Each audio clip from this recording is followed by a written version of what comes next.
ಫಲಪ್ರಸಾದ ಹಿರಿಯರನ್ನು, ವೃದ್ಧರನ್ನು, ಸ್ವಾಮಿಗಳನ್ನು, ಗುರುಗಳನ್ನು, ದಂಪತಿಗಳನ್ನು, ಜ್ಯೋತಿಷ್ಯಕಾರರನ್ನು, ನೂತನ ಶಿಶುವನ್ನು, ನೂತನ ದಂಪತಿಗಳನ್ನು, ಗರ್ಭಿಣಿ ಹೆಂಗಸರನ್ನು, ಸಣ್ಣ ಮಕ್ಕಳನ್ನು ನೋಡಲು ಹೋದಾಗ ರಿಕ್ತ ಹಸ್ತ, ಶೂನ್ಯ ಹಸ್ತ ಅಂದರೆ ಬರಿ ಕೈಯಲ್ಲಿ ಹೋಗಬಾರದು ಎಂದು ಶಾಸ್ತ್ರಗಳು ಹಾಗೂ ಹಿರಿಯರು ಹೇಳುತ್ತಾರೆ.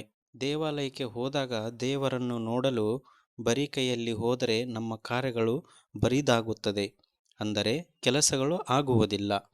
ಅದಕ್ಕೆ ಹಣ್ಣು, ಕಾಯಿ, ಹೂವು ಇತ್ಯಾದಿ ಪೂಜಾ ಸಾಮಗ್ರಿಗಳನ್ನು ತೆಗೆದುಕೊಂಡು ಹೋಗಿ ಪೂಜೆ ಮಾಡಿಸಿದರೆ ನಮ್ಮ ಮನಸ್ಸಿಗೂ ಸಂತೋಷವಾಗುತ್ತದೆ. ಯಾವ ಯಾವ ಹಣ್ಣು ನೈವೇದ್ಯ ಮಾಡಿಸಿದರೆ ಯಾವ ಫಲಗಳು ಸಿಗುತ್ತದೆ? ಮೊದಲನೆಯದಾಗಿ ಬಾಳೆಹಣ್ಣು, ಇಷ್ಟಾರ್ಥ ಸಿದ್ಧಿಯಾಗುತ್ತದೆ. ಎರಡನೆಯದ್ದು ಯಾಲಕ್ಕಿ ಬಾಳೆಹಣ್ಣು ನೈವೇದ್ಯ ಮಾಡಿದರೆ ನಿಂತು ಹೋದ ಕಾರ್ಯಗಳು ಮುಂದುವರಿಯುತ್ತವೆ, ಶೀಘ್ರವಾಗಿ ಕೆಲಸವಾಗುತ್ತವೆ. ಮೂರನೆಯದಾಗಿ ಬಾಳೆಹಣ್ಣು ರಸಾಯನ, ಸಾಲದ ಬಾಧೆ ನಿವಾರಣೆಯಾಗುತ್ತದೆ, ಬರಬೇಕಾದ ಹಣ ಬರುತ್ತದೆ, ನಷ್ಟವಾದ ಹಣ ಬರುತ್ತದೆ, ತಿರುಗಿ ಬರದೇ ಇರುವ ಹಣ ಬರುತ್ತದೆ, ಮದುವೆ ಮತ್ತು ಶುಭ ಕಾರ್ಯಕ್ಕೆ ಬೇಕಾಗಿರುವ ಹಣ ಬರುತ್ತದೆ. ನಾಲ್ಕನೆಯದಾಗಿ ಪೂರ್ಣ ಫಲ, ಅಂದರೆ ತೆಂಗಿನಕಾಯಿ ದೇವರಿಗೆ ನೈವೇದ್ಯ ಮಾಡಿದರೆ ಕೆಲಸ ಕಾರ್ಯಗಳು ಬಹಳ ಸುಲಭವಾಗಿ ಆಗುತ್ತದೆ. ಕೆಲಸ ಕಾರ್ಯಗಳು ನಮ್ಮ ಮನಸ್ಸಿನಲ್ಲಿದ್ದಂತೆಯೇ ನೆರವೇರುತ್ತವೆ. ಸಕಲ ಕಾರ್ಯಗಳು ದಿಗ್ವಿಜಯವಾಗುತ್ತವೆ. ಕೆಲಸ ಮಾಡಿಕೊಡುವವರು ಒಳ್ಳೆಯ ಮಿತ್ರರಂತೆ ಮಾಡಿಕೊಡುತ್ತಾರೆ. ಮೇಲಿನ ಅಧಿಕಾರಿಗಳಿಂದ ಯಾವುದೇ ತೊಂದರೆ ಬರುವುದಿಲ್ಲ. ಐದನೆಯದಾಗಿ ಸಪೋಟ ಹಣ್ಣಿನ ನೈವೇದ್ಯ ಮಾಡಿದರೆ ಮದುವೆಯ ಹೆಣ್ಣನ್ನು ನೋಡಿದ ಗಂಡಿನ ಕಡೆಯವರು ಒಪ್ಪಿಕೊಂಡಿದ್ದೇವೆ ಎಂದು ಹೇಳಲು ನಿಧಾನಿಸಿದರೆ ಅಥವಾ ನಿರಾಕರಿಸಿದರೆ, ಬೇರೆಯವರು ಅಥವಾ ಮಧ್ಯಸ್ಥಿಕೆದಾರರಿಂದ ನಿರಾಕರಿಸಿದರೆ, ಸಪೋಟ ಹಣ್ಣನ್ನು ದೇವರಿಗೆ ನೈವೇದ್ಯ ಮಾಡಿಸಿದರೆ ಯಾವುದೇ ತರಹದ ತೊಂದರೆಯೂ ಬರುವುದಿಲ್ಲ. ಆರನೆಯದಾಗಿ ದೇವರಿಗೆ ಕಿತ್ತಳೆ ಹಣ್ಣಿನ ನೈವೇದ್ಯ ಮಾಡಿಸಿದರೆ ಕೆಲಸ ಕಾರ್ಯಗಳು ಯಾರು ಮಾಡಿಕೊಡುತ್ತೇವೆಂಬ ಮಾತನ್ನು ಕೊಟ್ಟು ಕಾರಣಾಂತರದಿಂದ ಕೆಲಸಗಳು ನಿಂತಿದ್ದರೆ ಕಿತ್ತಳೆ ಹಣ್ಣನ್ನು ನೈವೇದ್ಯ ಮಾಡಿಸಿದರೆ ನಂಬಿದ ವ್ಯಕ್ತಿಗಳಿಂದ ಆಗುವ ಕಾರ್ಯಗಳು ನೆರವೇರುತ್ತವೆ.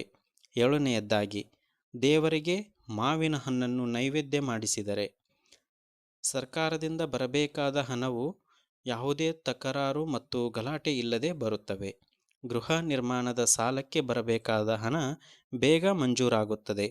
ನಿಮಗೆ ಯಾರಿಂದಲಾದರೂ ಬರಬೇಕಾದ ಹಣವು ಬರದೇ, ಹಣ ಕೊಡುವವರಿಗೆ ಬಹಳ ತೊಂದರೆ ಇದ್ದು ಹಣ ಕೊಡಲು ಅವಕಾಶ ಇಲ್ಲದೇ ಇರುವಾಗ ಶ್ರೀ ಮಹಾಗಣಪತಿಗೆ ಮಾವಿನ ಹಣ್ಣನ್ನು ನೈವೇದ್ಯ ಮಾಡಿಸಿ ಪ್ರಸಾದವನ್ನು ಎಲ್ಲರಿಗೂ ಹಂಚಿದರೆ ನಿಮ್ಮ ಹಣವು ಸ್ವಲ್ಪ ಸಮಯದಲ್ಲಿ ಬರುತ್ತದೆ. ಚೀಟಿ ವ್ಯವಹಾರದಲ್ಲಿ ನಷ್ಟವನ್ನು ಅನುಭವಿಸಿದರೆ ಅಂಥವರು ಶ್ರೀ ಗಣಪತಿ ಹೋಮವನ್ನು ಮಾಡಿ ಪೂರ್ಣಾಹುತಿಗೆ ಮಾವಿನ ಹಣ್ಣನ್ನು ಹಾಕಿದರೆ ನಿಮ್ಮ ಹಣವು ಶೀಘ್ರದಲ್ಲಿ ಪೂರ್ತಿ ಬರುತ್ತದೆ. ನಂಬಿಸಿ ಮೋಸ ಮಾಡಿದರೆ ಮಾವಿನ ಹಣ್ಣಿನ ಜೊತೆಗೆ ದೇವರ ಅಭಿಷೇಕಕ್ಕೆ ಜೇನುತುಪ್ಪವನ್ನು ಕೊಡಿ. ಪ್ರಸಾದ ಕೊಟ್ಟ ಜೇನುತುಪ್ಪಕ್ಕೆ ನೈವೇದ್ಯ ಮಾಡಿದ ಮಾವಿನ ಹಣ್ಣನ್ನು ಹೆಚ್ಚಿ ಹಾಕಿ ಮಿಶ್ರ ಮಾಡಿ ಎಲ್ಲರಿಗೂ ಹಂಚಿ ಮತ್ತು ನೀವು ತಿನ್ನಿ.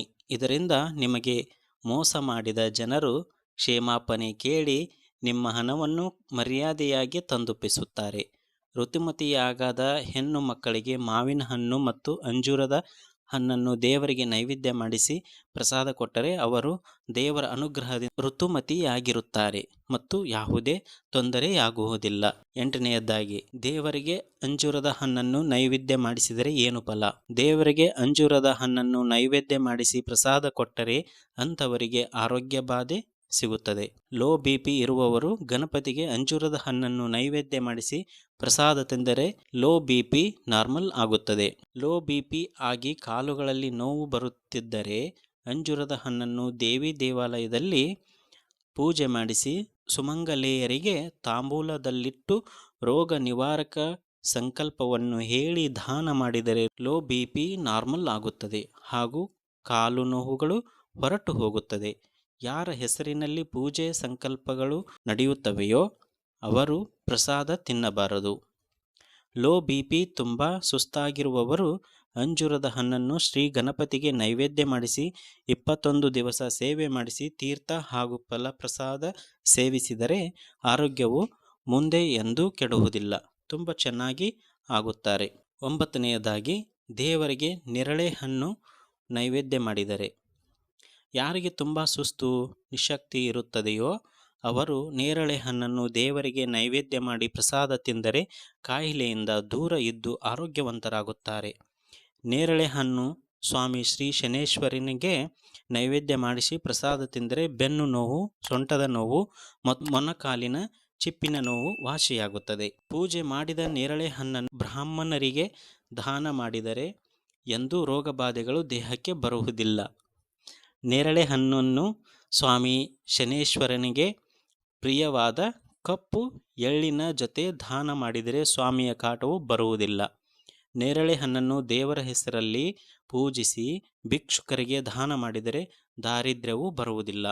ಊಟದ ಜೊತೆಗೆ ನೇರಳೆ ಹಣ್ಣನ್ನು ಬಡಿಸಿದರೆ ನಿಮಗೆ ಎಂದೆಂದೂ ಮೃಷ್ಟಾನ್ನ ಭೋಜನ ಸಿಗುತ್ತದೆ. ನೇರಳೆ ಹಣ್ಣನ್ನು ಪುಣ್ಯಕ್ಷೇತ್ರದಲ್ಲಿ ಯೋಗ್ಯ ಬ್ರಾಹ್ಮಣರಿಗೆ ತಾಂಬೂಲ ಸಮೇತ ದಾನ ಮಾಡಿದರೆ ಭೂದಾನ ಮಾಡಿದಷ್ಟು ಫಲ ಸಿಗುತ್ತದೆ. ನೇರಳೆ ಹಣ್ಣನ್ನು ದಿನಕ್ಕೆ ಒಂದರಂತೆ ತಿನ್ನುತ್ತಿದ್ದರೆ ವೈದ್ಯರಿಂದ ದೂರ ಇರಬಹುದು. 10ನೆಯದಾಗಿ ದೇವರಿಗೆ ಹಲಸಿನ ಹಣ್ಣ ನೈವೇದ್ಯ ಮಾಡಿದರೆ ಸಕಲ ಕಷ್ಟ ನಿವಾರಣೆ, ಸಕಲ ರೋಗ ನಿವಾರಣೆ, ಸಕಲ ಶತ್ರು ನಿವಾರಕ. 11ನೆಯದಾಗಿ ದೇವರಿಗೆ ಸೇಬು ನೈವೇದ್ಯ ಮಾಡಿದರೆ ಶ್ರೀಮಂತಿಕೆ ಪ್ರಾಪ್ತಿ, ರಾಜಗೌರವ ಪ್ರಾಪ್ತಿ, ದಾರಿದ್ರ್ಯ ನಿವಾರಣೆ. 12ನೆಯದಾಗಿ ದೇವರ ಪೂಜೆಗೆ ದ್ರಾಕ್ಷಿ ಫಲ ನೈವೇದ್ಯ ಮಾಡಿದರೆ ತಮ್ಮ ಮಿತ್ರರಿಂದಲೂ ಆಗದೇ ಇರುವ ಕಾರ್ಯಗಳನ್ನು ನೀವೇ ಮಾಡಿ ಜಯಗಳಿಸುತ್ತೀರಿ. ದ್ರಾಕ್ಷಿ ಹಣ್ಣು ದಾನ ಮಾಡಿದರೆ ಎಳೆತದ ಕಾಯಿಲೆಗಳು ಬೇಗ ವಾಸಿಯಾಗುತ್ತವೆ. ದ್ರಾಕ್ಷಿ ಹಣ್ಣನ್ನು ದೇವರಿಗೆ ನೈವೇದ್ಯ ಮಾಡಿ ಸಣ್ಣ ಮಕ್ಕಳಿಗೆ ಕೊಟ್ಟು ದೊಡ್ಡವರಿಗೂ ಹಂಚಿದರೆ ಸುಖ ಸಂತೋಷಗಳು ಎಂದೆಂದೂ ಇರುತ್ತವೆ. 12ನೆಯದಾಗಿ ದೇವರ ಪೂಜೆಗೆ ಸೀಬೆ ಹಣ್ಣು ನೈವೇದ್ಯ ಮಾಡಿದರೆ ಫಲ. ದೇವರ ಪೂಜೆಗೆ ಸೀಬೆ ಹಣ್ಣು ನೈವೇದ್ಯ ಮಾಡಿದರೆ ಜೀವನದಲ್ಲಿ ರಾಜಗೌರವ, ಎಲ್ಲರಿಂದಲೂ ಸತ್ಕಾರವಾಗುತ್ತದೆ. ಶ್ರೀ ಗಣಪತಿಗೆ ಸೀಬೆ ಹಣ್ಣು ನೈವೇದ್ಯ ಮಾಡಿದರೆ ವಾಯು ಪ್ರಕೋಪ, ಉದರ ವ್ಯಾಧಿ ನಿವಾರಣೆಯಾಗುತ್ತದೆ. ದೇವಿ ದೇವಾಲಯಕ್ಕೆ ಸೀಬೆ ಹಣ್ಣು ನೈವೇದ್ಯ ಮಾಡಿ ಸುಮಂಗಲಿಯರಿಗೆ ಹಣ್ಣು ನೈವೇದ್ಯ ಮಾಡಿದರೆ ಸಕ್ಕರೆ ಕಾಯಿಲೆಯು ಕಡಿಮೆಯಾಗುತ್ತದೆ. ಸೀಬೆ ಹಣ್ಣನ್ನು ಮದುವೆಯಾಗದ ಹೆಣ್ಣು ಮಕ್ಕಳ ಕೈಯಲ್ಲಿ ಪೂಜೆ ಮಾಡಿಸಿ ಸುಮಂಗಲಿಯರಿಗೆ ತಾಂಬೂಲ ಕೊಟ್ಟರೆ ಗಂಡಿನ ಕಡೆಯವರೇ ಬಂದು ಹೆಣ್ಣು ಒಪ್ಪಿ ಮದುವೆ ಮಾಡಿಕೊಳ್ಳುತ್ತಾರೆ. ಸೀಬೆ ಹಣ್ಣನ್ನು ಗೌರಿ ಪೂಜೆಗೆ ಉಪಯೋಗಿಸಿ ನೈವೇದ್ಯ ಮಾಡಿದ ಹಣ್ಣನ್ನು ಪೂಜೆ ಮಾಡಿ ತಿಂದರೆ ಮನಸ್ಸಿನಲ್ಲಿರುವ ಕೋರಿಕೆ ನೆರವೇರುತ್ತದೆ. ಸೀಬೆ ಹಣ್ಣನ್ನು ದುರ್ಗಾದೇವಿಯ ದೀಪ ನಮಸ್ಕಾರ ಸಮಯದಲ್ಲಿ ನೈವೇದ್ಯ ಮಾಡಿ ಮಕ್ಕಳು ಇಲ್ಲದವರಿಗೆ ಕೊಟ್ಟರೆ ಸಂವತ್ಸರದೊಳಗೆ ಸಂತಾನ ಆಗುತ್ತದೆ. ಧನ್ವಂತರಿ ಹೋಮದಲ್ಲಿ ಪೂರ್ಣಾಹುತಿಗೆ ಸೀಬೆ ಹಣ್ಣು ಹಾಕಿದರೆ ಸಕ್ಕರೆ ಕಾಯಿಲೆ ಹಾಗೂ ದೀರ್ಘವಾದ ಕಾಯಿಲೆಗಳು ಬೇಗ ವಾಸಿಯಾಗುತ್ತವೆ.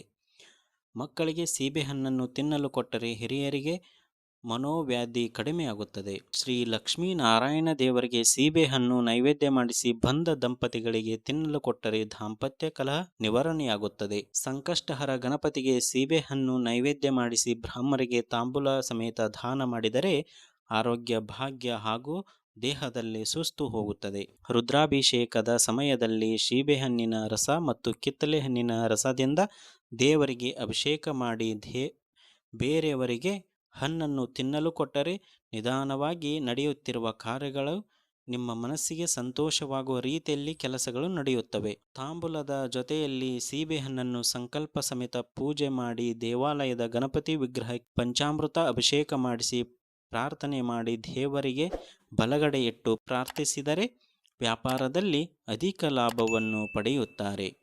ಧನ್ಯವಾದಗಳು.